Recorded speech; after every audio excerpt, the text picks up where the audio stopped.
Today I want to talk about an idea that I got from watching a video by Peter Unbehauen, I should say. He's from Germany. He's one of my absolutely favorite calligraphers of all time.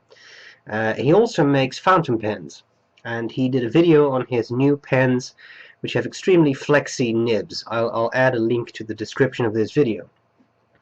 And when I tried to look at his pens in detail in the video, I got the feeling that what he had done, I'm not sure whether that's what he did, but it looks like he had taken a dip nib and sort of built a fountain pen around that with an eyedropper filled pen. They look quite cool, and I may actually have to get one because they look so cool. But I thought, I have some extremely flexible dip nibs lying around. What if I were to put those in a pen? Then maybe, I mean, you would get through the ink feed, you would get a consistent ink flow. You don't have to dip it into the ink all the time, and you would get super flex. And that's what I did, and it worked. So what you would need for this is an AHAB, a Brause Rose nib, Rose in German, I think. You can get these. AHAB should be relatively easy if you're in the US. In Europe it may be a bit more difficult. You could try pure pens. And you need an AHAB, you need that Brause nib, Rose, and you need an ink that has a fairly high viscosity. I tried it with another ink that was very thin and fluid. That didn't work, so I need something thicker. I tried Noodler's X Feather, and that works as good as it can be. I don't think there are other inks that will work as well, because X Feather is a bit thicker. But if you have another ink that's thicker, then that's fine. No calligraphy inks, even though you're using a dip nib, they will just clog the feed. India ink will clog the feed of the pen, and the pen will stop writing altogether. So the result of that is something that looks, I'll try to do a close-up, something that looks like this. You get an AHAB with a dip nib in there, and it looks pretty much like a regular fountain pen, like this. You see there's a good sort of seal between the feed and the nib. If you look into it, there's a lot of black ink in there, so you can't really see it, but the nib is in there. Nothing is bent, nothing is crooked or anything, and it works. There are some startup issues, there is some railroading, but in general I think the result is quite nice, and this gives way more flex than the standard AHAB nib does. So that was the introduction. I'm going to show you how to do this, and I'll do a writing sample, and that's all there's to it. So I hope this was useful. It's sort of like a funny rainy afternoon Sunday project. I'll see you later. Bye bye. Okay, so to make the most awesome thing in the history of ever, we need a couple of items. We need an AHAB. This is the limited edition FP Geeks edition with the crown. Now don't actually get your hopes up. This is Revel paint, and this is just some gold marker, so it's just a joke I did at some point. We need that Rose nib, and we need some good thick viscous ink like Noodler's X Feather. Alright, so what we're going to do is a very simple operation. Open up your AHAB. You probably have done that many times before. You can take out the converter. That's probably a good idea, so that you can get out the breather tube, and then you just take out the nib and the feed.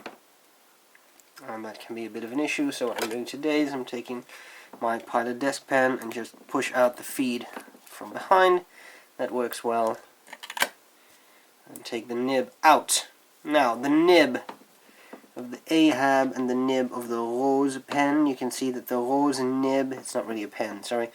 The Rose nib is just a little bit bigger, so it's going to stick out a bit further. That's why I think it's not a good idea to try this with a Conrad, because you have fairly little space in the cap. Take out this feed, or sorry, this nib. They have roughly the same shape, roughly, and it fits fairly well. So what you would like to do is not get the nib and feed set like this, because then there's too much space right there.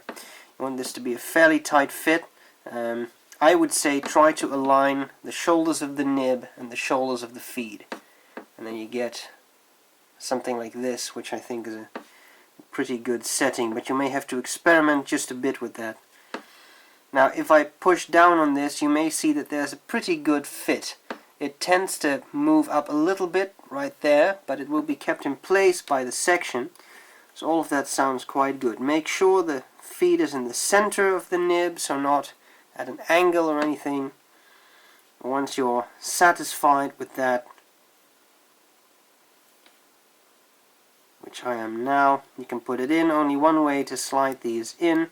There is a bit of a gap for the nib, usually, and I can't find it now in this lighting.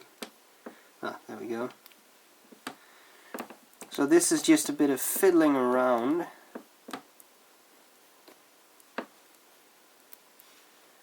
It should work. You slide that in, you see it fits pretty well. There's not a gap between the nib and the feed there, which would hamper inflow. But as I said, you probably want to get a nice viscous bit of ink there. Put the breather tube in. Put that converter back in. Okay, that works. I'll take that regular A nib, get that out of the way. I'm taking my Noodler's X Feather, inking it up. I'm going to be burning through a lot of ink, so probably want some ink in there. No leakage, no big drops of ink dripping from the feed, which means that there's a good, nice seal going on. Alright, so just take this cloth I've got here, wipe this off, and what I'll do next is assemble the pen, grab a sheet of paper, and then it's clobbering time. Okay, so here we go with that interesting AHAB we have just created. In principle you can get an ink flow going. It may be a little prone to drying out, in which case you can just gently tap it on the paper like this to create these little dots. Ink drops go into the feed. You shake it a bit. As you can see, once you get an ink flow going and you just keep writing, it should work pretty well. There may be a little bit of railroading.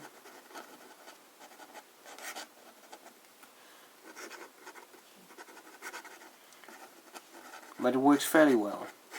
There is some scratch, that's undeniable, but it's a very, very, very fine line, which I can probably compare to something I've got here anyway. This is a platinum desk pen,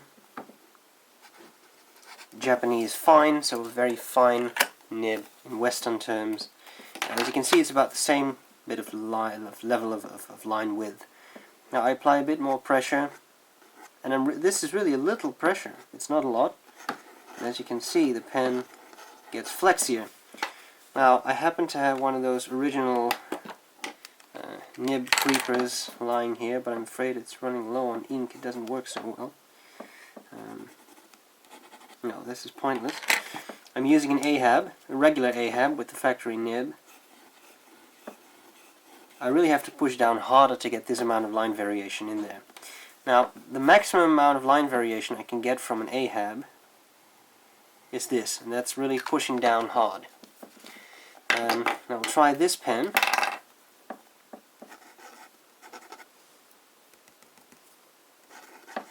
See, there we go again.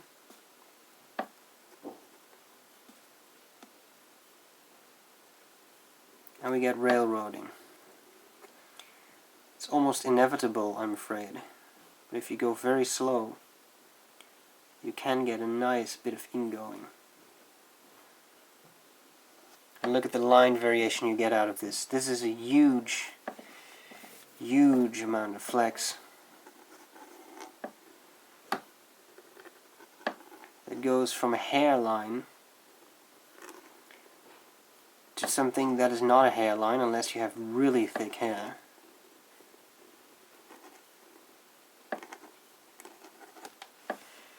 So this is serious, and I think I'm unable to reproduce that with the regular Ahab nib, but I'll try. Let me see, the hairline should be no problem.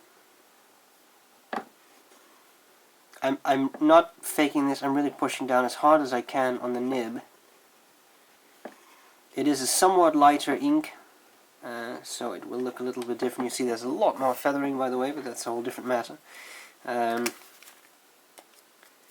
You see the difference? I think it's clear that we have a winner here when it comes to absolute flex. And one of the most beautiful things is that it takes no effort. This, even if this doesn't write, this is almost no pressure. It's just, it will be normal writing. So some people would not appreciate that. They would want to get more, you know, have to push down harder to get this amount of line variation.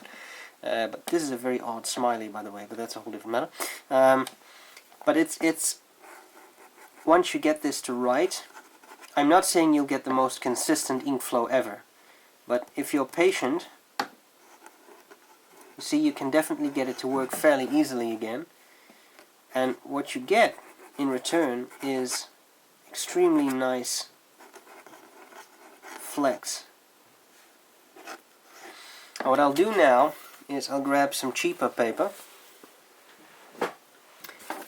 which is not as smooth as the Rhodia paper I was just using. This is more absorbent, and I think that with this paper we may get somewhat better flow. I don't know.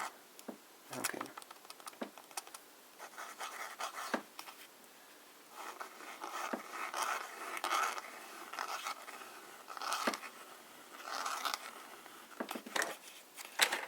So here that drying out issue I think is a little less pronounced because the ink is sucked into the paper straight away. So a very fascinating Frankenpan project for a Sunday afternoon, I would say. I think you should try this out if you have a chance. Let me know what you think. I have to say that I absolutely love it, but that may have been clear from the video. It's not perfect. There will be issues, there will be railroading, there will be some hard starts, but what you get in return is extreme flex.